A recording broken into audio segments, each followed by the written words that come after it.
प्रधानां सर्वधर्माणां जैनं जयतु शाश्वतं जैनं जयतु शाश्वतं। 12 भावना की चर्चा अपनी चल रही है।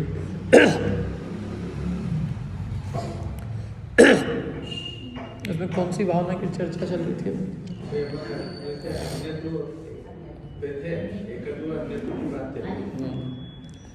एकत्व के साथ में अन्यत्व हुआ था, एकत्व जब है तो अन्यत्व साफ होता है। हाँ, उसका दोनों का एक सिक्के के दो पहलू है। एकत्व यदि अस्थि से है तो अन्यत्व नास्ति से। एकत्व ये कहता है कि तू अकेला है, और अन्यत्व भावना ये कहती है कि तू अन्य से जुदा, अन्य पर पदार्थ अन्य है और तू अन्य है। पर से पृथक, अपने से अपृथक, अपने अनंत गुणों से एकत्व को लिए हुए हैं और पर द्रव्यों से अन्यत्व को लिए हुए हैं। अन्यपना है। मैंने आपको 3 चीजें दी थी ना।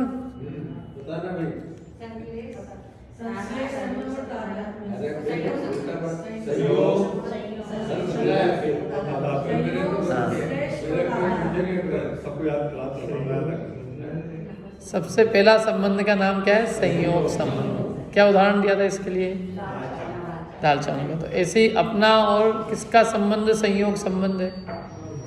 ये तो उदाहरण हुआ दाल चावल का। तो वास्तविक संयोग संबंध अपने लिए क्या है?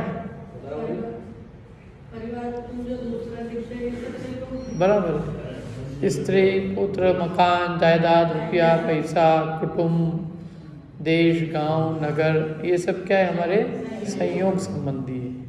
यानी इनका हमारा संयोग है, सहयोग भी नहीं है। क्या है? संयोग है। माने हम जिस क्षेत्र में हैं उसी क्षेत्र में ये भी आए हैं। क्या? तो इनका और हमारा एक क्षेत्र, मतलब एक स्थान में रह रहे हैं, परिवार में एक साथ हुए हैं, तो इस अपेक्षा से इनका हमारा संयोग संबंध है। धन का भी क्या है? संयोग संबंध है। मकान का संयोग संबंध है। शरीर से भिन्न जितने भी पदार्थ हैं उन सबका संयोग है। देखो, संयोग संबंध में 2 बातें हैं। एक तो संयोगी वस्तुओं का क्षेत्र भिन्न है। क्या है? क्षेत्र भिन्न।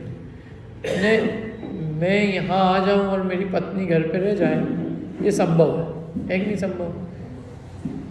क्षेत्र अलग अलग है। वो उसका क्षेत्र जो है वहाँ है और मेरा क्षेत्र ये, वो घर पे रह जाए और हम यहाँ आ जाए, कोई दिक्कत ही नहीं है।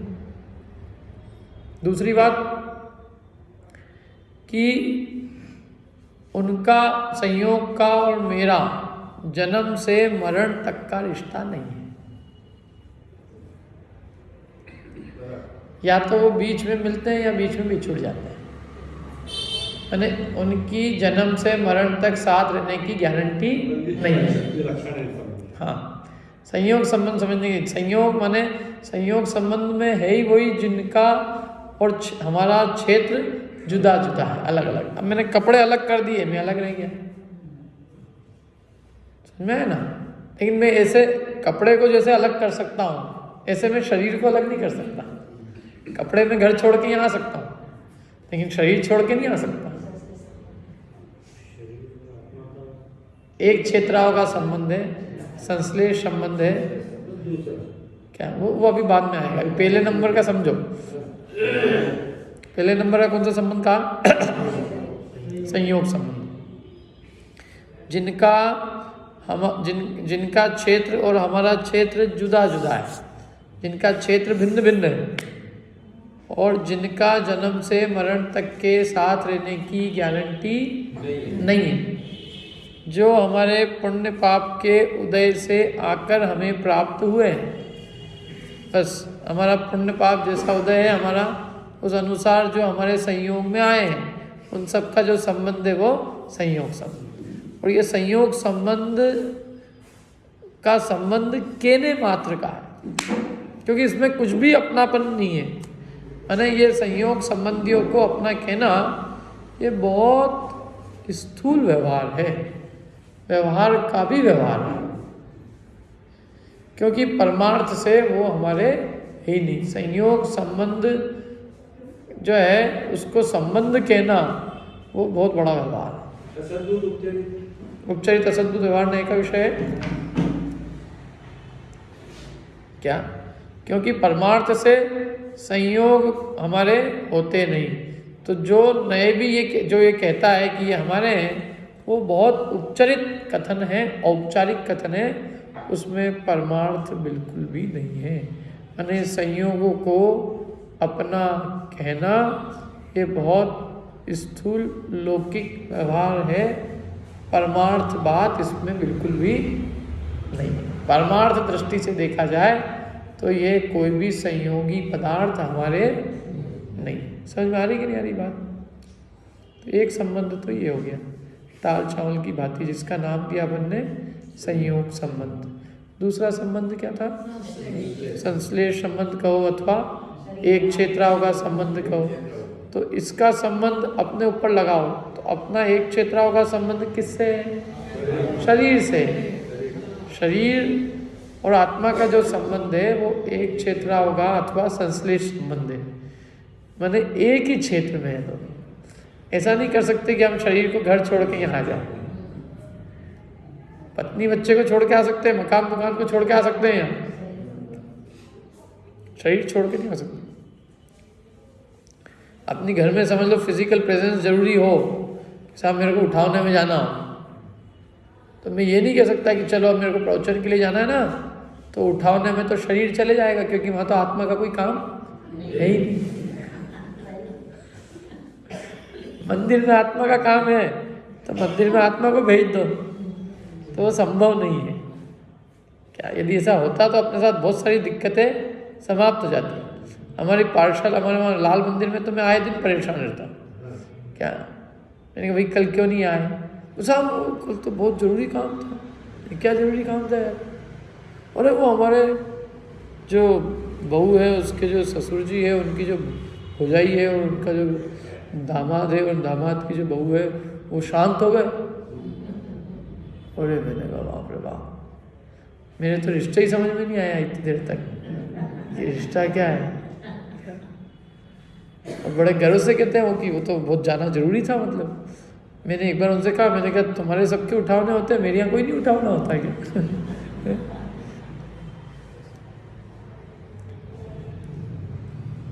ऐसे यदि मैं भी उठावने मनाने लग जाऊँ तो मैंने कहा रोज छुट्टी होगी क्लास। अरे भाई बहुत निकट का है वो, अपने समझ में आता है, ठीक है, लौकिक व्यवहार अब हमने कितना बड़ा रखा है? त्रियंच हमसे ज़्यादा अच्छे। त्रियंचों में संबंध कितना होता है मालूम? माँ और बेटे का। बाप पिता भी नहीं पालता है, पिता भी थोड़े दिनों तक पालता है, बाकी तो माँ पालती है बच्चे को, और वही बड़ा हो जाता है तो सब अलग अलग हो जाते हैं। और हमने तो इतना फैला रखा है, अरे साहब मेरे तो वो है, किसी के काम कहीं जाओ कहीं प्रदेश में तो लोगों ने अपने को संबंध बताते हैं। पंडित जी हम जो है ना, आपकी जो दादी जी थी ना, उन दादी जी के जो भाई थे और उनकी जो भौजाई थी और उनकी जो बहन थी, उनके ये और वो ये कर करके मैंने कहा भैया मैं एक बार बाइनरी ट्री की प्रॉब्लम सॉल्व कर सकता हूँ। बाइनरी ट्री होता है ना, बाइनरी ट्री, मैंने कहा वो प्रॉब्लम मैं सॉल्व कर सकता हूँ एक बार, लेकिन ये रिश्तेदारी की प्रॉब्लम मेरे बस की बात नहीं है। क्या है तुम्हारा? इतना समझ में आ गया कि अपना तुम्हारा कोई रिश्ता है। और मैं कहा असली रिश्ता तो अपना साधर्मियों से है। देखो ऐसे हजारों रिश्तेदार हैं हमारे जिनके मैं सालों से घर नहीं गया, क्या काहेगा उनसे रिश्ता जिनको धर्म से मतलब नहीं। हमारा असली रिश्ता तो उनसे है जो हमारी क्लास में आए, हमारे धर्म चर्चा करे, हम भी वही चर्चा करें और वो भी चर्चा करे, तो वो वास्तविक संबंध है, धर्म का संबंध है उनका हमारा। एक बार यहाँ पे हमारे घर के पास में ही कोई को मतलब कोई बीमार हो गया था, और बीमार के बाद में बहुत ज़्यादा तबीयत बिगड़ गई उनकी। डॉक्टर ने जवाब दे दिया, वेंटिलेटर पे थे वो, घर पे आ गए और डॉक्टर ने कह दिया कि ये अब 2-3 दिन में चले जाएंगे। तो उनके कोई रिश्तेदार थे, तो उन्होंने कहा यार पास में रहते हैं वो, तो मेरे को बोला उन्होंने, बोले हमारा बहुत खास है, ऐसा वैसा, आपको जाना ही पड़ेगा। और वो मेरे स्कूल में टीचर रह चुके, मैं कॉलेज के जस्ट पहले टीचर थे वो मेरे, तो मैं उनको मना भी नहीं कर सकता। मैंने कहा और धर्म की बात सुनानी जाना है, समाधि मरण करानी जाना है, मैंने बहुत के फिर मैंने पूछा भी सही, मैंने कहा कौन? बोला आप तो बस मेरे कहने में चले जाओ। चले गया। अब बात थोड़ी बहुत अपन ने करना चालू की, लेकिन वो तो उनकी कोई रुचि नहीं दिखी उनकी। तो फिर उनके घर वालों ने कहा इनको कोई त्याग व्याग कराओ, कुछ त्याग कराओ उनको। तो मैंने कहा ठीक है। तो त्याग की बात चालू की। उनके साहब वो रात्रि भोजन ठीक नहीं रहता है, रात्रि भोजन में असंख्यात जीवों की हिंसा होती है, तो अपने को रात्रि भोजन का त्याग कर देना चाहिए। तो एकदम लेट गए। फोन आया ये है, एकदम नाराज हो गए। पत्नी को गुस्से से बुलाया, कौन है, क्या है? अरे मैंने कहा बाप रे। फिर 2 मिनट बाद उठे, फिर लोगों ने घर वालों को बोलो बोलो आप तो बोलो। अरे मैंने कहा क्या बोलूँ भैया, बोलो बोलो। मैंने कहा कल से ये आदमी मरमुरा के व्यंतर बन गया तो मेरी गति बिगड़ जाएगी, इसका तो कुछ मेरे कोई असर तो होता दिखता नहीं है। फिर भी मैंने बोला एक बार और, क्या? पर वो तो उनको वो बात ही नहीं सुनना थी, उनको तो फटाक से जो फिर लेट गए। पत्नी आई और पत्नी के हाथ मतलब अरे मैं ये हूँ, ये क्या है, ये तो किसको बुला ली, और राग रंग की बातें चालू हो गई। तो मैंने प्रत्यक्ष देखा, मैंने कहा देखो अपनी गलती थी कि अपन ऐसे ही आ गए भगवान साहब। मैंने कहा कोई अपना साधन भी जब तक नहीं हो तब तक अपने कोई रिस्क नहीं लेना भैया। क्या? क्योंकि ये तो क्रोध आता है उसको, व्यक्ति गुस्सा आता है उसको तो क्या। अरे हमारा कोई साधन में नहीं भी बोल पाए, और यदि अपन उसके पास जाओ भी सही, तो वो देख के ही उसको सारी चीज़ें याद आ जाएगी। क्या? अपन उसको कुछ उपदेश नहीं भी देना, अपना खड़ा रहना ही उसके लिए उपदेशकारी हो जाएगा। क्या? और ये जिनके कोई संस्कार ही नहीं है, तो उनको हम वहाँ पे आखिरी टाइम पे आके, हमारे पास कोई जादू की पुड़िया तो ही नहीं है जो मैं उसको दूंगा और उसमें इंजेक्शन लगा के बिल्कुल तंदुरुस्त कर दूँ। मैंने कहा भाई मेरे बस की बात नहीं है कि मैं इसका समाधि करा सकूँ, इसका समय अब गया। अच्छा दूसरी बात, अपन ने कोशिश की 12 भावना की, 10 धर्म की, क्या 6 डाला के आधार पे कुछ त्याग की, कुछ भी एक चीज में रस नहीं है। फिर मैंने समाधि मरण पाठ छोटा वाला, तो एक जन ने कहा समाधि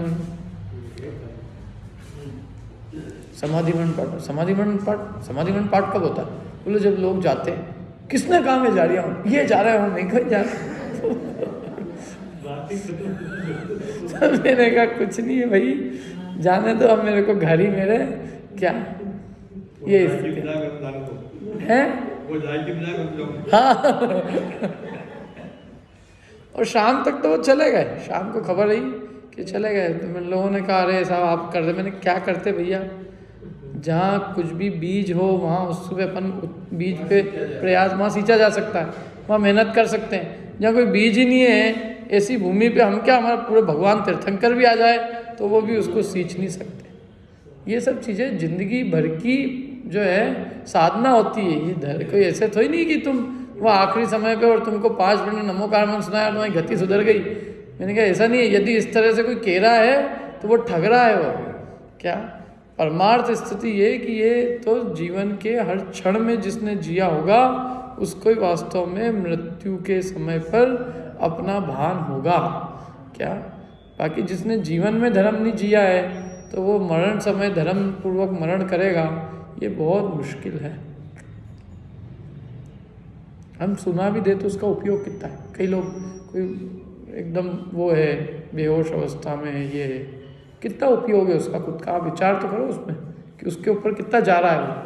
पहले जिसने किया नहीं, जब तुम अच्छे खासे होशो हवास में थे हैं, जब बुद्धि चलती थी, शरीर चलते थे, हाथ पैर सब चल रहे थे, आंखें चल रही थी, कान सुन रहे थे, तब तो तुम्हारे को ये चीज़ सुनने के भाव आए नहीं।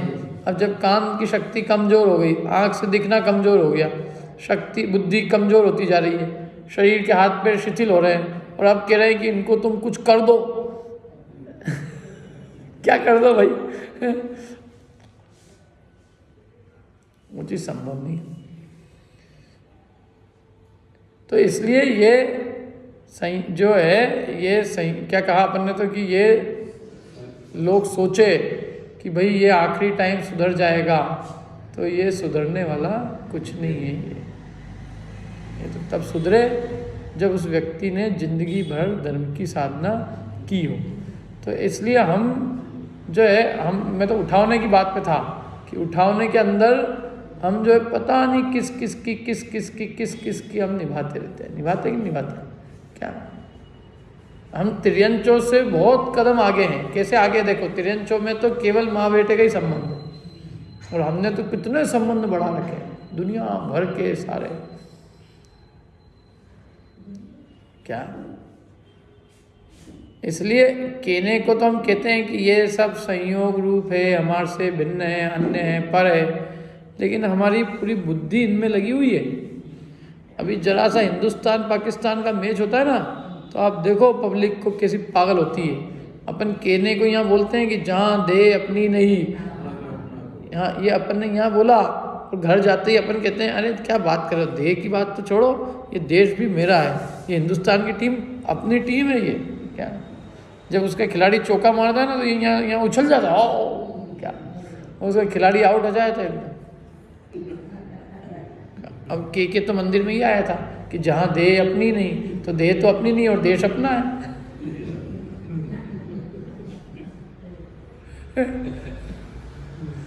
जब देह ही अपनी नहीं है तो देश अपना कैसे हो सकता, बताओ? देश, नगर, गांव, इनको अपना कहना तो कितना स्थूल व्यवहार है, परंतु हमारा पूरा लगाव जुड़ा हुआ है उससे। घंटे घंटे भर तक लोग देखते रहते हैं, पूरा दिन भर उसके ऊपर लगा देंगे। क्यों है ये सब? ऐसा क्यों है? क्यों? पाकिस्तान का खिलाड़ी आउट होता है तो मजा आ जाता है एकदम, ऐसे जैसे कोई अपना मोक्ष हो रहा हो बिल्कुल, क्योंकि अपना अपनापन पूरा इन सब बाहरी पदार्थों में ही है। शब्दों से बोलते हैं हम कि देह अपनी नहीं है, तान अपना कोय, लेकिन अपने अंदर परिणति तो ये बोलती है कि सब मेरे, देश मेरा है, हिंदुस्तान मेरा देश है, देश की सारी व्यवस्था की अपनी जिम्मेदारी है। मध्य प्रदेश हमारा है, इंदौर नगर ऐसा हमारा है, छावनी पूरा हमारा मोहल्ला है। क्या क्या बात कर रहे हो इसकी? हम हमारा नहीं तो किसका है? अरे कुछ भी नहीं है, तेरे एक क्षण में कहीं पता नहीं कहाँ जाके उत्पन्न हो जा, कितनी देर लगनी। जिसको हम अभी अपना कह रहे हैं, जिसको हम पराया कह रहे हैं, पाकिस्तान को ही पाकिस्तान में उत्पन्न हो जाए तो क्या करें भैया? पाकिस्तान की जय जयकार करने लग जाएंगे। फिर भारत के खिलाड़ी आउट होने में उछलेगा। तो इसलिए परमार्थ से न हिंदुस्तान हमारा है, न पाकिस्तान हमारा है, हमारा तो कोई देश, गांव, नगर है ही नहीं। इन सबको अपना कहना है बहुत स्थूल व्यवहार है, स्थूल। क्या? तो एक तो ये है सबसे, इसका नाम क्या मालूम? इसको अपना, जो नए इसको अपना कहता है, किनको? स्त्री, पुत्र, मकान, जायदाद, रुपया, पैसा, गांव, नगर, देश, इनको जो नए हमारा कहता है, वो नए कौन सा नए? उपचरित है, वो औपचारिक है सारे सब, वास्तविक नहीं है इसमें कुछ भी। ये बिल्कुल उपचरित है और असद्भुत है, इसमें सत्यार्थपना बिल्कुल भी नहीं है। कहने मात्र के हैं ये हमारे, वास्तविकता में हमारे नहीं है। ये मानने की बात है, समझने की नहीं, केवल ऐसा ही है, परमार्थ स्वरूप ऐसा ही है। ये जो कहे जा रहे हैं हमारे, ये व्यवहार है, वास्तव में तो ये हमारे इनमें से एक भी नहीं। दूसरा संबंध क्या बताया था आपने? संश्लेष, एक क्षेत्राओं का संबंध, देह और आत्मा का, कि हम जिसको छोड़ नहीं सकते, उसका और हमारा क्षेत्र एक ही। अपन ने उठावने की इसलिए बात की थी कि अपन ये नहीं कर सकते कि अपन शरीर को भेज दो उठावने में। क्यों? क्योंकि वो शरीर का और हमारा क्षेत्र एक ही है। क्या? अच्छा, अपने लिए क्या उपयोगी है बताओ?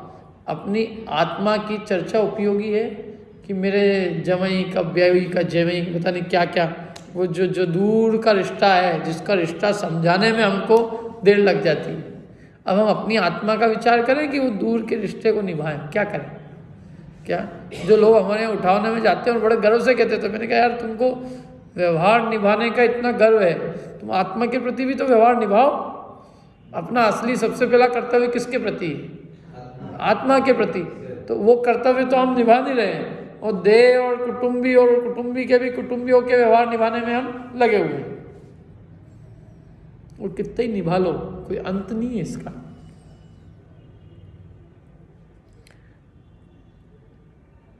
तो एक तो इसलिए चूंकि इसका और हमारा क्षेत्र एक है, इसलिए इसका एक क्षेत्राओं का संबंध है। दूसरा कि इसका शरीर का और आत्मा का जन्म से मरण तक का संबंध है।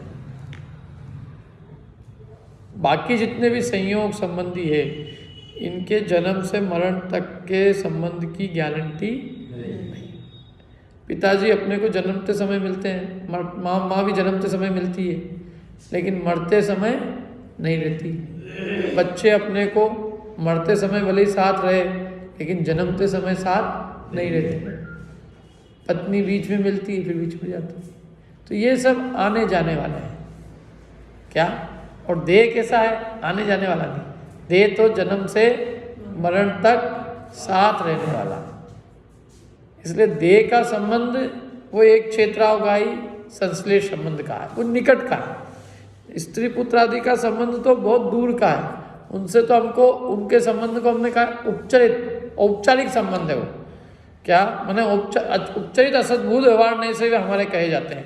लेकिन देह को हमारा जो कहा जाता है वो उपचरित नहीं, अनुपचरित नय से कहा जाता है। अनुपचरित असद्भुत व्यवहार नय देह और आत्मा को एक कहता है।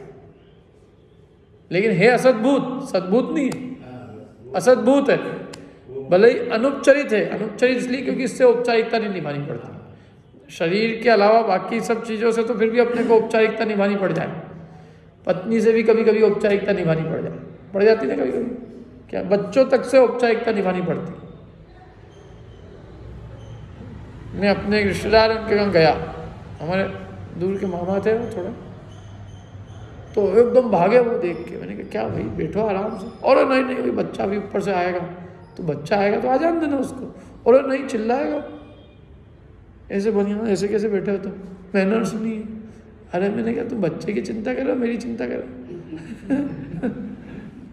नहीं साहब, बच्चे के तो पिताजी मैनर्स नहीं है, आप वैसे कैसे बैठे हो किसी के सामने। मैंने कहा यार मामा, तुम्हारे में और मेरे में इतनी भी औपचारिकता हो जाएगी, और तुमको अपने बच्चे के चक्कर में तुमको औपचारिकता निभानी पड़ रही है, तुम्हें बच्चे का ध्यान रखना पड़ रही है। बोले साहब घर में रहना है, आप छोड़ दो, बाकी मैं तुमसे तो सब बात कर लेंगे, पर फिर मैं ड्रेस चेंज करके आऊँगा। कर भैया, 15 मिनट उसने ड्रेस चेंज करने लगा दी। क्या इतनी औपचारिकता। हिंदुस्तान में तो फिर भी कितने अनौपचारिक संबंध है। परदेश में आप जाओ तो यदि एक बार वहाँ पे मीटिंग हुई, पेरेंट्स और बच्चों, पेरेंट्स, इंडियन पेरेंट्स की मीटिंग। इंडियन पेरेंट्स ने पहले अपनी बात रखी, फिर इंडियन किड्स, नाम है इंडियन किड्स। तो वो बोलते हैं इंडियन किड्स की इन इंडियन माता पिता को बिल्कुल मैनर्स नहीं है। अरे मैंने कहा क्या कह रहे हैं? हाँ बोले माँ बाप बिल्कुल जंगली गंवार, ऐसे 2-4 शब्द कहे उन्होंने। तो हमने कही भाई क्या दिक्कत है आखिर, ऐसे तुम क्यों बोल रहे हो? अरे बोले इनको पानी पिलाओ तो थैंक यू ही नहीं बोलते। और मैंने कहा बाप रे बाप, क्या मैंने बच्चा जो है पानी पिलाया अपने बापू को, और बापू ने थैंक यू नहीं कहा, तो वो जो बापू है वो जंगली हो गया, बोलो मैनर्सलेस हो गया। मैंने कहा यार हिंदुस्तान में तो कोई कल्पना ही नहीं कर सकता कि कभी अपने बच्चे को भी थैंक यू बोलना पड़ेगा है। कितनी औपचारिकता बोलो। पत्नी अपना पर्स अलग निकाले, पति अलग निकाले, तो ये सब तो औपचारिक है। इसलिए तो उन्होंने काय में डाला औपचारिक असद्भुत में। शरीर से ऐसी औपचारिकता निभानी पड़ जाए तो दिक्कत हो जाए अपने को। इसलिए शरीर को अकेले को अनुपचरित में रखा और बाकी सबको उपचरित असद्भुत व्यवहार नहीं के खाते में डाला। तीसरा संबंध कौन सा है? ये वास्तविक संबंध, तादात्म्य संबंध। अब तादात्म्य संबंध में भी 2 चीजें ले सकते हैं अपन, एक तो स्वभाव और एक विभाव। जैसे मोह राग द्वेष, तो मोह राग द्वेष के भाव होते कहाँ हैं? मोह राग द्वेष के भाव होते आत्मा में ही। क्या आत्मा में होते हैं, लेकिन आत्मा का स्वभाव नहीं है, आत्मा के विभाव भाव। जैसे कांटे उसमें ही लगते हैं, कांटे काहे में लगते हैं? कमल के वो होता है ना, गुलाब का फूल, तो गुलाब के फूल में ही कांटे लगते हैं, एक गुलाब के पेड़ में। लेकिन वो गुलाब के पेड़ में जो कांटे लगे हैं, वो कांटे वो गुलाब का मूल स्वरूप नहीं है। वास्तव में तो जो कांटे हैं ना, कांटे तो उसको जीव को क्या करने वाले, दुखी करने वाले हैं। उसके अंदर जो असली गुलाब है, काम की चीज़, तो वो है। ऐसे यद्यपि मोह राग द्वेष भाव होते तो कहाँ है? आत्मा में ही होते हैं, आत्मा से बाहर नहीं होते, लेकिन वे आत्मा को दुखी करने वाले परिणाम, आत्मा का घात करने वाले परिणाम, आत्मा को संसार में परिभ्रमण कराने के कारणभूत परिणाम। इसलिए जो हमारे को दुख में निमित्त हो, जो हमारे संसार चतुर्गति परिभ्रमण में निमित्त हो, हैं, जो आत्मा के घात में निमित्त हो, उनको अपना कहा जाए कि पराया कहा जाए? बताओ क्यों? साहब ये अपने ही वाला व्यक्ति है, कैसे अपना वाला? और अपना खास शत्रु है ये तो खास शत्रु है और अपना आदमी है। अपने आदमी शत्रु को कभी हम अपना शत्रु कहते हैं, अपना कहते हैं उसको, कि पराया कहते हैं? पराया कहते हैं। ऐसे मोह राग द्वेष भाव यद्यपि हुए तो आत्मा में ही है, लेकिन हम आत्मा का घात करने वाले होने से उन्हें पराया कहते हैं।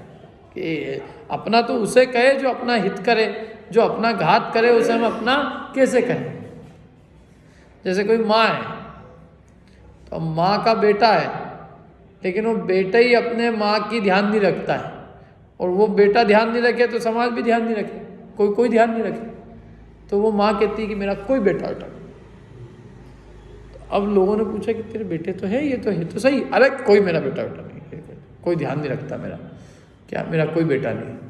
कि साहब क्या बात कर रहे हो, तुम्हारे बेटे नहीं हैं? कि अरे ऐसे बेटे होने से पहले मर जाते तो अच्छा रहता। तो इसका मतलब क्या हुआ? बेटे तो है, तो फिर वो क्यों कह रही मेरे बेटे नहीं है? कि बेटे होने पर भी जो बेटा सेवा नहीं करे वो काय का बेटा है? उसको बेटा कैसे कहें? बल्कि उसकी वजह से दूसरे भी ध्यान नहीं देते हैं, क्योंकि वो कहते हैं कि तुम्हारा बेटा है तो सही, वो सेवा करेगा तुम्हारी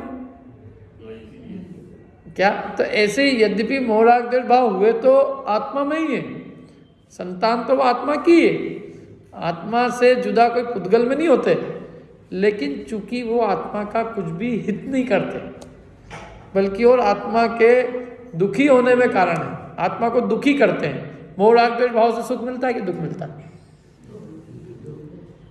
मोह राग द्वेष के भाव आत्मा को दुखी करने वाले परिणाम है कि सुखी करने वाले परिणाम है? दुखी करने, कर्म बंध के कारण है कि कर्म से मुक्त होने में कारण है? तो उनको फिर हम अपना कैसे कहें? क्या? इसलिए यद्यपि हुए आत्मा में है, लेकिन आत्मा में होने पर भी वे विभाव होने से आत्मा के नहीं कहे जाते। इसलिए इसका भी, विभाव का भी आत्मा से वास्तविक संबंध नहीं है। तो अब आत्मा का वास्तविक संबंध किससे है? कि जो उसके स्वभाव भाव। कौन है स्वभाव भाव? ज्ञान, दर्शन, सुख, वीर, यह आत्मा का स्वभाव है, और इनको आत्मा का कहना वो सद्भूत है, अनुपचरित सद्भूत है, निकट के हैं। यद्यपि रागादि भाव भी आत्मा के हैं, लेकिन रागादि भाव को आत्मा का कहना उपचरित सद्भूत है। कौन सा नया? वो उपचरित सद्भूत व्यवहार में है, सद्भूत होते आत्मा में ही है, लेकिन वे दूर के भाव, विभाव भाव होने से उसको उपचरित सद्भूत के खाते में डाला।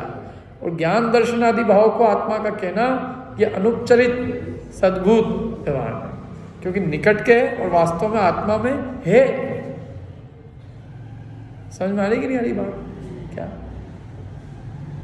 तो ये अन्यत्व भावना में इतना ही है, सरल है बहुत, इसमें समझने जितना कुछ नहीं, लेकिन मानने के लिए बहुत कुछ है। तो आत्मा का वास्तविक संबंध तो ज्ञान दर्शन उसके अनंत गुणों से है, उन गुणों की जो पर्याय हैं उनसे आत्मा का संबंध है। आत्मा का संबंध, आत्मा का वास्तविक तादात्म्य संबंध जो है वो अपने गुण पर्यायों से है। अपने गुण पर्यायों को छोड़कर आत्मा का वास्तविक संबंधी कोई नहीं। आत्मा के भाव को कैसे भाया जाता है? अरे ज्ञान की भावना, अपने ज्ञान स्वभाव की भावना भाना, और अपने ज्ञान स्वभाव की भावना भाने के लिए अपने आत्मा के स्वरूप को जो बताने वाले ग्रंथ है, जिन महापुरुषों ने आत्मस्वरूप की भावना भाई, जिन्होंने परद्रव्यों से विरक्तता की, तो उसकी भाव मतलब उन महापुरुषों के चरित्र आदि पढ़ना, दूसरा परद्रव्यों से विरक्त होना और अपने निस्वरूप के गुणों का बारंबार स्मरण, उसकी प्रतीति, उसका चिंतन, उसका मनन, आत्मस्वरूप का निरंतर घुलन, ये अपने निस्वरूप को भाने के उपाय। अपन अध्यात्म ग्रंथ जैसे अपन जितना भी सब चीज़ें पढ़ते हैं, जैसे प्रवचन सार पढ़ा अपन ने, इंद्रिय सुख क्या है, अतीन्द्रिय सुख क्या है, इंद्रिय ज्ञान क्या है, अतीन्द्रिय ज्ञान क्या है, ये सब अपन क्यों पढ़ते हैं? आत्मा की भावना भाने के लिए। इंद्रिय सुख से अरुचि हो, अतीन्द्रिय सुख की रुचि हो, इंद्रिय ज्ञान की अरुचि हो, अतीन्द्रिय ज्ञान की रुचि हो। मैंने आत्मा का जो ज्ञान और सुख खाली स्वभाव है, तो मात्र मुझे ज्ञान और सुख मतलब निक केवल ज्ञान, निक केवल सुख की प्राप्ति हो, असहाय ज्ञान और असहाय सुख की प्राप्ति। समझ में आ रही कुछ बात मेरी? नहीं समझ में। अभी हमें क्या है, अभी हमें किसकी रुचि है? अभी हमें पराधीन ज्ञान और पराधीन सुख की रुचि। स्वाधीन ज्ञान और स्वाधीन सुख की भावना नहीं है। इंद्रियाधीन ज्ञान और इंद्रियाधीन सुख, और वो उस पे हम लट्टू हैं। अपने आत्मा का जो स्वाभाविक ज्ञान स्वभाव है, जो बिना इंद्रिय और मन के निमित्त से स्वयं प्रकट होता है, व्यक्त होता है। माने आत्मा में सीधे जानने की ताकत है, सीधे इंद्रिय और मन के बिना। ऐसे ही आत्मा में जो सुख भोगने की शक्ति हो, बिना किसी प्रद्रव्य के स्वयं ही सुख स्वभावी है। तो जो आत्मा का स्वयं का ज्ञान और सुख स्वभाव है, हम उसको न भाके परद्रव्यों में ज्ञान और सुख देखते हैं, तो इसलिए हम आत्मा की भावना नहीं भा पाते। जब हम अपने में ही ज्ञान देखें, अपने में ही सुख देखें, अपने में ही अनंत गुण देखें, सारा वैभव हम अपने आत्मा में देखें, परद्रव्यों में हमें कुछ भी वैभव दिखाई ना दे, और अपने आत्मा का वैभव बताने वाले जो आध्यात्म ग्रंथ है, उनका निरंतर चिंतन, मनन, घोलन, वही आत्मा की भावना का उपाय। आचार्यों ने क्या किया? आचार्यों ने भी यही किया ना। अपने पूर्वाचार्यों ने आत्मस्वरूप की भावना पाने के लिए क्या किया? उन्होंने इन्हीं ग्रंथों का निरंतर चिंतन मनन किया, इनका लेखन किया, इन्हीं का चिंतन किया, इन्हीं को विचारा, इन्हीं की टीकाएं लिखी, इन्हीं का विस्तृत व्याख्या की, पूरा उपयोग इसमें रमा दिया। हाँ बोलो, आप कुछ बोले थे।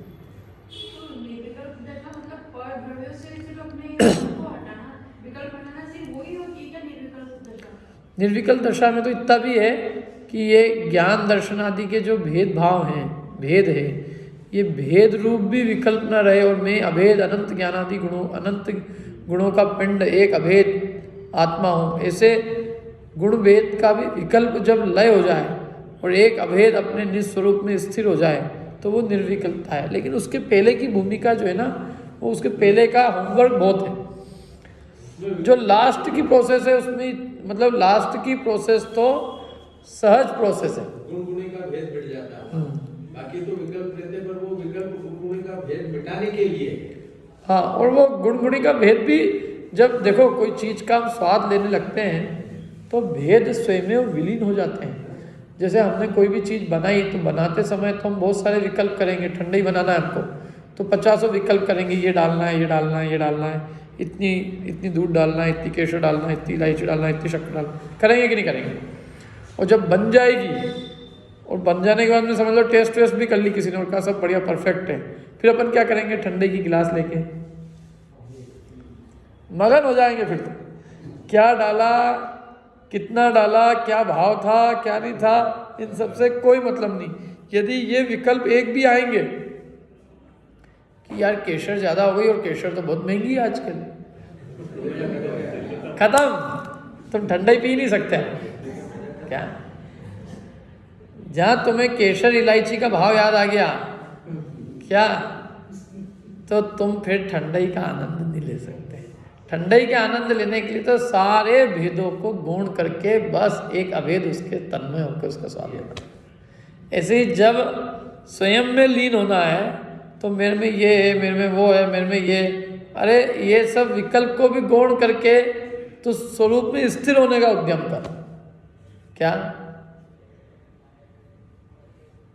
ये विकल्प प्राथमिक भूमिका में जरूरी है, क्योंकि इसके बिना अभेद अनुभूति होना संभव नहीं है। भेद के बिना हम समझ नहीं सकते और अभेद के बिना हम समा नहीं सकते। तो समझने के लिए भेद करना जरूरी है और समाने के लिए भेदों को गौण करना भी जरूरी है। बनाने के लिए, ठंडाई बनाने के लिए सब विकल्प करना जरूरी है और ठंडाई पीने के लिए सब विकल्पों को गौण करना जरूरी है। पहले बनाने के लिए हम सब विकल्प करेंगे, समझने के लिए आत्मस्वरूप समझना है, कोई भी चीज़ समझना है तो सारे विकल्प करेंगे, सारी चीज़ों को समझने के लिए करेंगे। लेकिन जब हमने समझ लिया अच्छे से, अब क्या करना कि अब तो तुम उसका स्वयं रसास्वादन करो, उसका अनुभव करो, स्वयं उसमें अंदर में ऐसा फील करके देखो, स्वयं उसकी अनुभूति, उसका रसास्वादन करके देखो कि वस्तु ऐसी है कि नहीं है। समझ में? जैसे मैं ठीक है, बस ऐसा मान लो। मतलब वो तो अपन उपदेशात्मक भाषा तो यही होगी ना, लेकिन वास्तव में तो जैसे कि भाई ठंडे के समय में तुम विकल्प मत करो, तो ये कहने की भाषा तो यही आएगी क्या? परमार्थ से तो वो जब पिएगा तो अपने आप सारे विकल्प क्या होंगे, उसके लय हो जाएंगे। प्रैक्टिकल में भी वही आता है, हम उसको अलग बाइफरकेट नहीं कर पा रहे, बाकी अनुभूति हो गया। हाँ, भेद पूर्वक अभेद को जानना है, अभेद को जानने के लिए भेद जानना बहुत जरूरी है। आत्मा को भी समझना है तो अपन भेद करके ही समझेंगे ना कि उसमें ज्ञान है, दर्शन है, चारित्र है, सुख है, वीर है। भेद कर समझने के लिए भेद करना जरूरी है। अपन यदि यूँ कहते रहे कि आत्मा अभेद अनंत गुणों का पिंड है, अभेद अभेद है, अभेद है, तो अभेद कहने से क्या समझ में आएगा? किसी आदमी के बारे में अपने को समझाना हो, किसी ने अपने से पूछा कि साहब वो कैसे आदमी है, तो मैंने बोला बढ़िया, तो बढ़िया है उतने से समझ में आ जाएगा? फिर बताओ बढ़िया कैसे हैं कि नहीं, अच्छे पैसे वाले, हाँ पैसे वाले, तो इतने से मज़ा नहीं आता, अपने को आ जाता। अपने को बच्चे की शादी करनी हो, लड़की में, अपने को हैं पूरी पूछते हैं, अच्छा पैसे वाले तो कैसे, पैसे कि नहीं है पैसे वाले, खाते, अरे खाते पीते कैसे हैं, पूरी अपन क्यों, अपन पूरी की पूरी जांच पड़ताल करते कि नहीं करते हैं? इतने से अपना मन नहीं मानता क्या? अरे लोक में भी किसी के भी धन का वर्णन करना हो तो उसके पूरा भेद कर करके कि इतने उसके, इतने तो उसकी फैक्ट्री है, एक एक फैक्ट्री की एक एक दिन की इतनी इनकम है, एक एक घंटे की इतनी इनकम, इतने कर्मचारी काम करते हैं, एक एक कर्मचारी को इतनी तनख्वाह बढ़ती है, इतना बोनस बढ़ता है, इतनी गाड़ी है, और इनकी महिलाएं तो एक बार जो ड्रेस पहन ले दूसरी बार कभी तो समझ में आ जाता सबको, हाँ फिर तो वास्तव में धनवान है।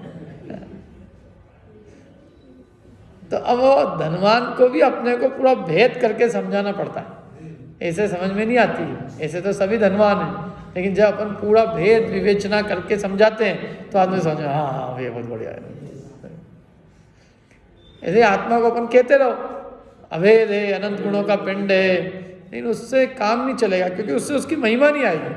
महिमा तभी आएगी जब उसको हम खोल खोल के जितना विस्तार से समझाएंगे उतने से उससे ही समझ में आएगा क्या कि इसमें अनंत गुण हैं। फिर एक एक गुण की बात करें अपन, एक इसमें ज्ञान गुण की बात करें तो ज्ञान गुण की एक समय की पर्याय की ताकत इतनी है कि वो 3 लोग 3 काल को एक साथ एक समय में जान लें। ऐसी ज्ञान गुण की एक समय की पर्याय की इतनी ताकत है, और ऐसी अनंत पर्याय जिस ज्ञान गुण में, वो ज्ञान गुण कितना महिमावंत है, और ऐसे ज्ञानादि अनंत गुणों का स्वामी आत्मा कितना महिमावंत है। क्योंकि जब तक हम महिमा नहीं बताएं इन गुणों की पर्यायों की, तब तक आदमी को दाल रोटी की महिमा चित्त से जाती तो ही नहीं है। अभी तो उसको क्या लगता है कि मेरे भोगो भोग है, खाने पीने की चीज़ें हैं, भैया ये बहुत महिमावंत आदमी है, क्यों कि इनके कितने भोग है, क्या हम तो कुछ है ही नहीं। मैंने जब तक आत्मा का वैभव जीव को समझ में नहीं आता है तब तक उसको धन की, पंचेंद्रीय विषय भोगों की, दाल रोटी की, रोटी कपड़ा मकान की, दुकान की, गाड़ी घोड़े की, इनकी महिमा ही उसके चित्त में बनी रहती है। क्या उसी की महिमा आती है उसको, कोई भी चीज़ में उस काय की महिमा आएगी उसको, पैसे। जबकि जिनवाणी खोल खोल के उसको उसके आत्मा का स्वरूप बता रही है, और वो कह रही कि तू अपने निस्वरूप का बहुमान कर, इनका बहुमान तूने परद्रव्यों का तो अनंत काल से किया है, तूने अपनी महिमा नहीं लाई आज तक, जिसके कारण तू संसार में भटक रहा है। समझ में आया? मैं भ्रम्यो अपन को विसरिया, अपना विधि फल पुण्य निज को पर उसमें आता है इंसान, मैं अपने निस्वरूप को भूला हुआ। मैं भूल स्वयं के वैभव को पर ममता में अटकाया। पर द्रव्यों की ममता में अटका हूं। छोटी छोटी सी चीजों में हम अटके पड़े। तो इसलिए ये सब चीजें विस्तार से बताना आवश्यक है। बिना विस्तार से कथन किए आत्मा का स्वरूप समझ में नहीं आता, और बिना आत्मा का स्वरूप समझे उसकी महिमा हमारे चित्त में उत्पन्न नहीं होती है। इसलिए पता नहीं होता, इसलिए भेद की जरूरत है। तो प्राथमिक अवस्था में भेद की आवश्यकता है, और ये भेद का कथन किया जाता है ताकि उसको उसके अपने निज स्वरूप की महिमा उत्पन्न हो।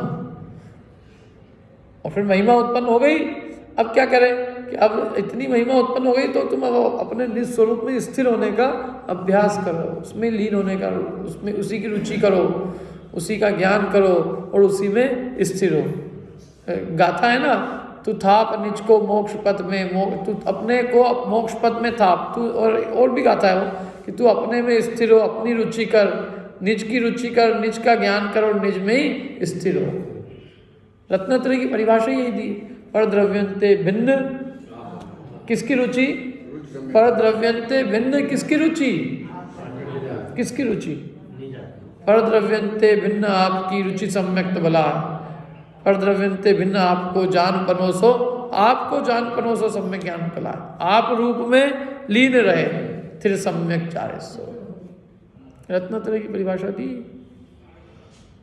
पर द्रव्यों से भिन्न अपने आत्मस्वरूप की रुचि, पर द्रव्यों से भिन्न अपने आत्मस्वरूप का जानना, और पर द्रव्यों से भिन्न अपने आत्मस्वरूप में स्थिर हो जाना, ये रत्नत्रय है।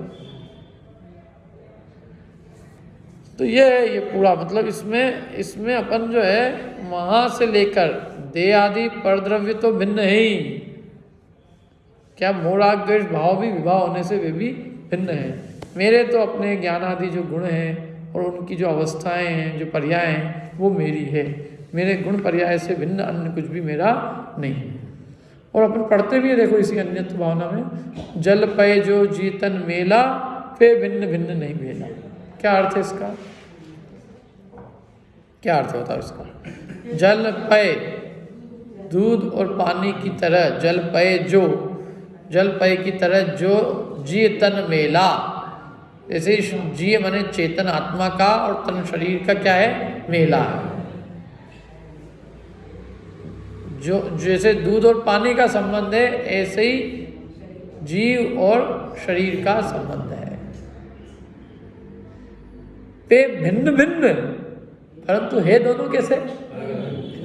दूध और पानी भले ही एक साथ हैं, दूध और पानी एक ही क्षेत्र में रह रहे हैं, एक साथ रह रहे हैं, लेकिन तो भी उन दोनों के लक्षण जुदा जुदा है।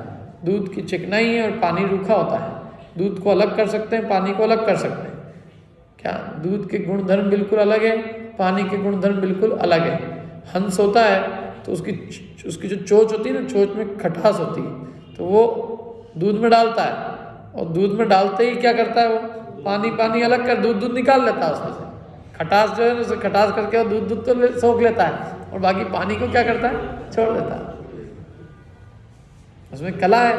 हंस दूध को ग्रहण करता है और पानी छोड़ता है, तो दूध अलग था तो अलग ग्रहण हुआ ना। तो ऐसे ही भले वो मेले थे, लेकिन मेले होने पर भी भेले नहीं थे। जल पय जो जीतन मेला तो है। जैसे मेले में क्या होते हैं, दो जने मिलते हैं, परंतु क्या वो भेले हो गए क्या, कि अलग अलग ही अलग ही। ऐसे शरीर और आत्मा का यद्यपि मेला है, पे भिन्न भिन्न, परंतु है कैसे, भिन्न भिन्न, नहीं भेले नहीं हुए।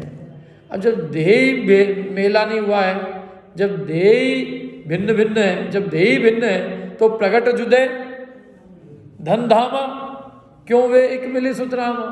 तो जो धन धान्य स्त्री पुत्र, ये तो हमसे प्रगट ही बिल्कुल क्या है, भिन्न है। ये हमारे एक कैसे हो सकते हैं, जब क्या, जहाँ देह अपनी नहीं तहाँ न अपना को। जब देह ही अपनी नहीं है तो फिर ये स्त्री पुत्र मकान जायदाद हमारे भला कैसे हो सकते हैं। ये तो प्रगट में ही जुदे हैं। समझ में है ना, ये अन्यत्व भावना का सार। इसके बाद में फिर अशुचि भावना है। तो अशुचि भावना में क्या है कि अपन ने अब तक इतना वर्णन पढ़ा देह और आत्मा की भिन्नता का, तो फिर भी किसी जीव को थोड़ा बहुत देह के प्रति राग रहे कि साहब कुछ भी कहो, आखिर है तो अपनी शरीर, क्या शरीर है तो मेरा ही, और बहुत काम तो आता ही है, और बहुत हम तो इसको इतना बढ़िया टिप टॉप रखते हैं, एकदम बढ़िया, क्या इसको अनेक प्रकार से इसको अच्छा सुंदर बनाने का भरसक प्रयास करते हैं, और हम तो सब बिल्कुल एकदम फर्स्ट क्लास। शरीर जो है हमारे सबके बहुत सुंदर और बहुत स्वच्छ परम पवित्र है, बहुत परम पवित्र देह है हमारी। तो अशुचि भावना में जो थोड़ा बहुत भी राग बचा है शरीर के प्रति, उसको छुड़ाने के लिए शरीर की अशुचिता का चिंतन कराया जाता है कि जरा जिससे तुम राग कर रहे हो ना, एक बार जरा उसके स्वरूप का विचार करो, तो तुमको लगेगा कि हम राग भी कौन सी अच्छी चीज़ से कर रहे हैं। कोई अच्छी चीज़ से राग कर रहे हो तो समझ में भी आए कि हाँ चलो, क्या एक कुत्ता था, उसको राजा ने पाल लिया, और राजा उसको बिल्कुल ऐसा रखे, बिल्कुल प्यार से अपनी अच्छी अच्छी चीज़ उसको खिलाए।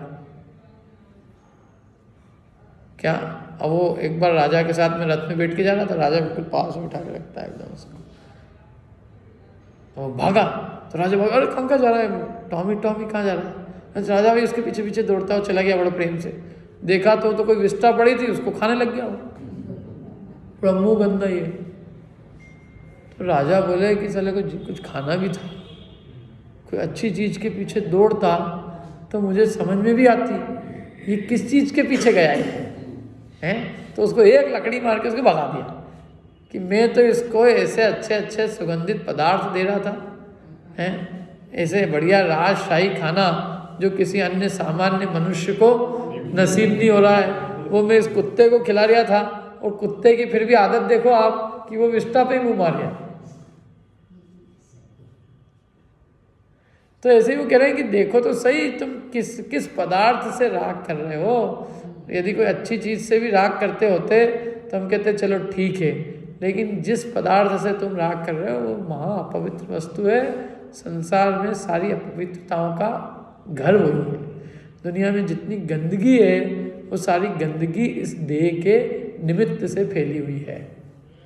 क्या यदि देह नहीं हो तो गंदगी काहे की, क्या इसके मतलब सारी अपवित्रता, सारे संसार की अशुचिता इस देह के निमित्त से उत्पन्न हुई है, और इसमें ऐसी कोई चीज नहीं है जो पवित्र हो। क्या इस शरीर के अंदर कुछ नहीं है, न वो जो है वो मल मूत्र आदि सप्त कुधातुओं से भरा हुआ है। क्या है इसके अंदर? मल है, मूत्र है, हड्डी है, पीप है, खून है, मांस है, चर्बी है, अस्थियां हैं।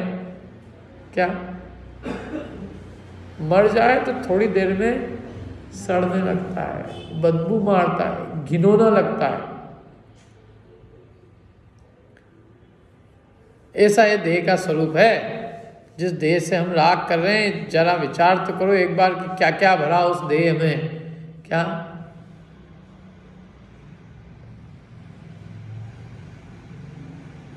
और तो और देह तो अपवित्र है ही, लेकिन जो वस्तु इस देह के संसर्ग में आती है ये देह उसको भी अपवित्र कर देता है।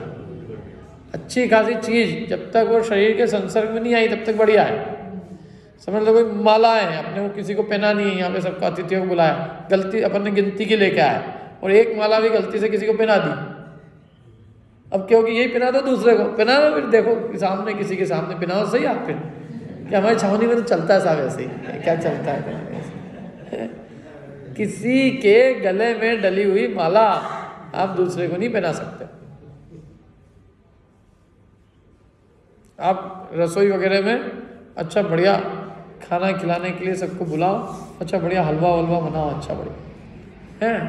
वो हलवा जब तक कढ़ाई में तब तक बहुत बढ़िया है, और कढ़ाई से अब अपने को किसी को देना है तो हाथ से परोसो, किसी को ले कोई नहीं लेगा। क्या आजकल तो हाथ में भी वो पहले तो वो पीने प्लास्टिक के, फिर चम्मच ले गए और फिर चम्मच से परोसे कि क्यों हमारे तो हाथ बिल्कुल साफ है। मैंने एकदम फिल्मी सितारों के सौंदर्य साबुन से धोए हैं एकदम, कि तुमने काय से भी धोए हो। हाथ को तुम कितनी बार धो तो पवित्र हो जाए, बताओ कितनी बार हम हाथ धोए कि उसके बाद हमारे हाथ का दिया हुआ हलवा तुम खा लोगे। नहीं खाएंगे। 50 बार हाथ धो लो फिर भी आदमी कहेगा नहीं, हाथ से मत दो, चम्मच से दो। शरीर को कितना मिलाया जाए बताओ जिससे पवित्र हो जाए। समुद्र का जल डाल दो, सागर के जल सो शुचि कीजिए तो भी शुद्ध ना हो। एक समुद्र का जल डाल दो, अब तो शुद्ध हो गया। अब एक काम करो, यदि अब शुद्ध हो गया तो अब एक गिलास इसके ऊपर पानी डालो और वो गिलास जो पानी निकले वो इसी को ही पिला दो। खुद ही नहीं पिएगा।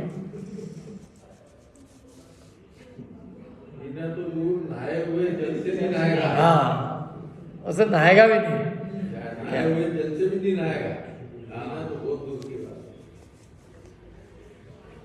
जो जो वस्तु इसके संसर्ग में आती है, अब अपन तो अभी केवल हाथ, हलवे को केवल हाथ लगाने की कह रहे हैं, हलवे को फिर मुंह में लेके किसी गारे कैसी बातें कर रहे हो, क्या करना क्या है तो शरीर का हिस्सा।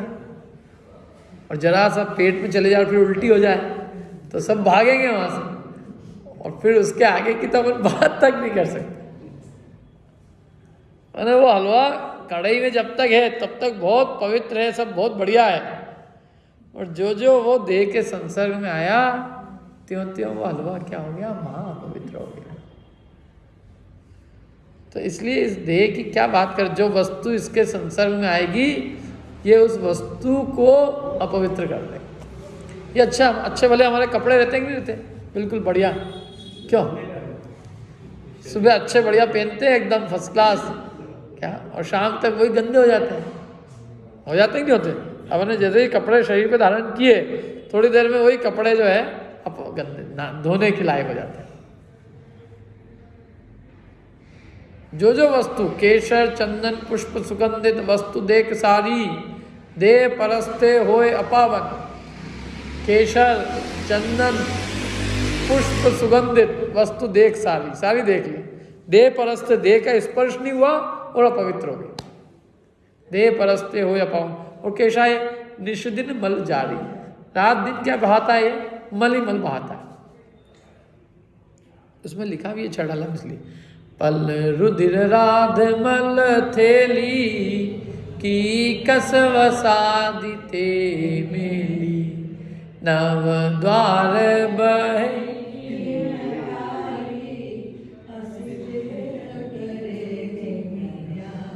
पल, पल माने मास, रुधिर खून, पल रुधिर राध मल थेली, राग पीप मल मूत्र की थैली है की कस वसादिते मेली, हड्डी चर्बी आदि से महापवित्र हो रही है। और इसके 9 द्वारों से निरंतर मल मूत्र अपवित्र वस्तुएं बाहर करती है। आँख से कान से क्या निकलता है, शरीर के अंदर से पसीना निकलता है, रोम रोम से। आँख कान जो छिद्र है इसके 9 द्वार, उनसे महापवित्र वस्तुएं निरंतर बहती है। अस देह करे किम यारी, उसे पूछ रहे कि ऐसी देह से कैसे तू यारी करता है, हमें समझ में नहीं आता। मजबूरी नहीं, अज्ञान है।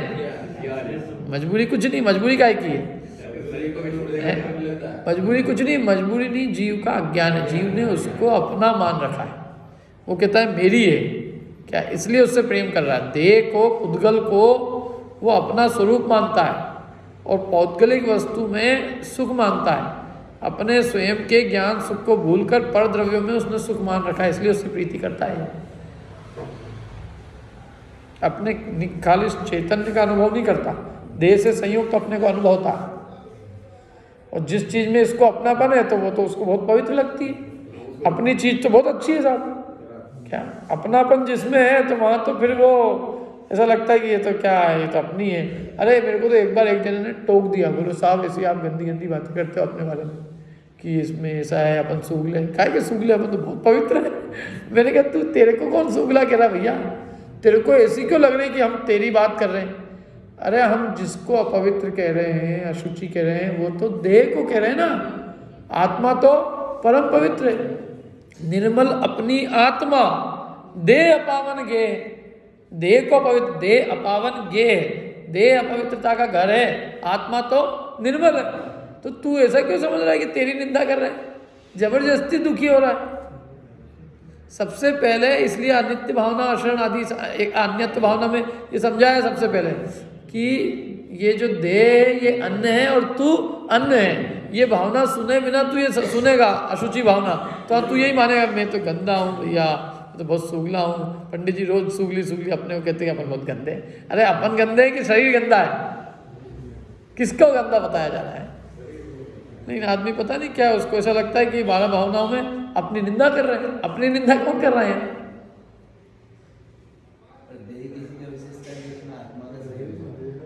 हाँ, लेकिन है तो अपने लिए, वो जो देह का संयोग हुआ है वही तो अपने लिए दुख का कारण है। यदि देह का संयोग नहीं हो तो हमारा कोई दुख ही नहीं हो। सारे दुखों का निमित्त देह का संयोग ही है। विशेषता क्या है? देह का संयोग होना ही तो अपने लिए दुख का कारण है। अपन मानते ही क्या है? नहीं, अगर ऐसा ना देह के संयोग कोई मानते हो, अच्छा मान रहे हो, तो देह को छोड़ने की पूजना बंद करो। नहीं, सबसे बड़ी मेरा प्रश्न ये है हाँ कि चलो बुरी है देह और, लेकिन ऐसी क्या विशेषता थी जिसमें आत्मा उसमें निवास कर रही है? ऐसी विशेषता नहीं है ये तो आत्मा ने देह से प्रीति की है, इसलिए वो देह में निवास कर रही है। पंचेंद्रिय है इसलिए हाँ, तो पंचेंद्रिय भी है तो शरीर में प्रीति के कारण तो पंचेंद्रिय बने ना। आत्मा का संयोग बना। नहीं, पंचेंद्रिय कारण शरीर है, विशेषता इस कारण उसमें निवास कर रही है। शरीर की विशेषता नहीं। देखो आत्मा का संयोग एक ही ये तो, अरे एक मिनट, सबसे पहली बात तो ये है कि हमने ज्ञानावरणादि 8 कर्म बांधे, तो उससे हमारे ज्ञान पे ऐसा आवृत पड़ा और ऐसा पराधीन हुआ कि वो इंद्रिय और मन के निमित्त से प्रवर्त रहा है। तो ये तो हमारी पराधीनता है, ये तो हमारे लिए दुखरूप है। ये कोई इसमें कुछ भी मतलब अपने लिए कुछ भी गौरव की बात नहीं है। देह के साथ रहना ही हमारे लिए कलंक की बात है। यदि ये न हो तो हम सिद्ध अवस्था को प्राप्त करें। इसमें हम तो ये प्रति समय भावना बातें हैं कि हमारा जो ज्ञान और सुख जो इंद्रियाधीन हो रहा है वो इंद्रियों की अधीनता छूटकर और स्वाधीन ज्ञान, स्वाधीन सुख की प्राप्ति हो। हमने देह में क्यों आया? हमने आज तक देह को अपना जाना, इससे प्रीति की, इसलिए हमें देह मिली। और आप जो कह रहे हो पंचेंद्रिय पना मिला, तो पंचेंद्रिय पना जो मिला है वो तो इसलिए क्योंकि थोड़ी बहुत हमारी प्रीति कम हुई, थोड़ी हमारी विशुद्धि बढ़ी, इसलिए आज हमें ये इंद्रिया मिली।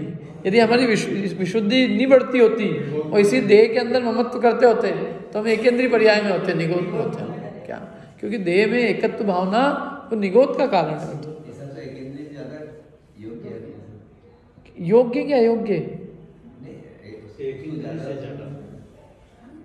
ज्यादा पंचेंद्रिय अगर मान लो दुख का विषय हुआ, नहीं, पंचेंद्रिय नहीं, देह का मिलना दुख का विषय है। चाहे एकेंद्रीय हो चाहे पंचेंद्रिय हो, बल्कि एकेंद्रीय को देह से के प्रति तीव्र मूर्छा होने से वो एकेंद्रीय पर्याय में है। हमारी कुछ मूर्छा कम थी तो हम पंचेंद्रिय बने, और हम पूरी मूर्छा छोड़ देंगे तो देह का अभाव हो जाएगा, सिद्ध अवस्था प्राप्त होगी। मैंने ये मिल गई, ये संतुष्टि की बात नहीं है, ये तो अपना, ये तो पड़ाव है। गंतव्य तो अपना सिद्ध अवस्था है। यदि इसमें हम ये सोचेंगे कि हमको जो मिला है बहुत अच्छा मिला है, तो सिद्धत्व को कैसे प्राप्त करें? तो अपन कहाँ थे? अपन कि वो जहाँ है, हाँ, देह अपवित्र। अपन तो उस पर कह रहे थे ना, कहाँ थे अपन? नव द्वार वहे गिनकारी अस देह करे किम यारी। और इसमें भी यही है कि इसमें ये जो इनकी भावना है भूधर दास जी की, क्या है? दिपे चाम चादर मणि हाड़ पिंजरा दे, भीतर या सम जगत में और नहीं। इसके समान और कोई घिनौना पदार्थ नहीं है। क्या? दिपे चाम, दिपे माने क्या है? दिपे चाम चादर मणि, क्या? चमड़े की चादर से मड़ी हुई, और हाड़ पिंजरा, हड्डियों का पिंजरा रूपी ये देह है। भीतर या सम जगत में और नहीं, इसके अंतर में वास्तव में विचार किया जाए तो इसके समान जगत में और कोई अपवित्र पदार्थ है ही नहीं। क्या? तो ये मैंने तो ये अपनी बात चल रही थी कि सबसे पहले ये अपन देह की अपवित्रता का पूरा वर्णन तो पढ़ रहे हैं, लेकिन इसमें ये इसको बात को मुख्य रखना कि जिसकी अपवित्रता के गीत गाए जा रहे हैं वो मैं नहीं, बस। ये सब जिस देह की अपवित्रता है वो सब परद्रव्य है, मतलब पर की निंदा गाई जा रही है। तो पर की निंदा लाख गाए अपन, सुबह शाम तक गाए, अपने कोई दिक्कत ही नहीं। अपन तो परम पवित्र है ना, और इसीलिए उन्होंने जयचंद जी छाबड़ा जी ने तो इसीलिए लिखा कि निर्मल अपनी आत्मा दे अपावन गे, और जानी भव्य निज भाव को, हे भव्य निज भाव को जानकर, अपने आत्म स्वरूप को जानकर, यासो तजो स्नेह, इससे क्या छोड़ो, इससे स्नेह को त्याग। समझ में आया? ठीक है, तो ये अपनी इस प्रकार से अशुचि भावना हुई। अब अपन आगे जो है, जो तात्विक भावना है, आश्रयवादी भावना, वो अपन आगे समझ में खूब हो गया आप लोग।